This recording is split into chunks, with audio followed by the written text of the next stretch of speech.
আমি তখন part one পরীক্ষা দিচ্ছি গ্র্যাজুয়েশনে।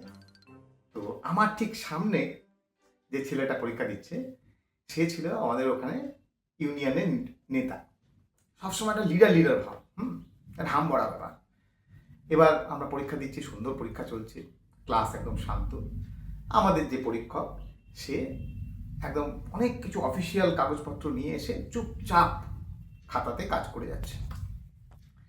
এবার আমার সামনের ছেলেটা, ওর যে কি হলো জানি না, ও হঠাৎ করে বলে উঠলো, একটু চা বলুন স্যার।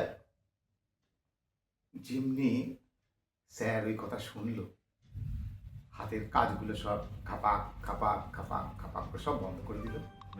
এবার উঠলেন, উঠে এই ছেলেটাকে ওখান থেকে এখানে, একে এখান থেকে ওখানে, তাকে এখান থেকে সেখানে, কিছুক্ষণের মধ্যে পুরো ক্লাসটা কায়াপালট করে দিল। এবার আমি ওই সামনের ছেলেটাকে বললাম, ভাই এই ঘুমন্ত বাঘটাকে জাগালি কেন রে?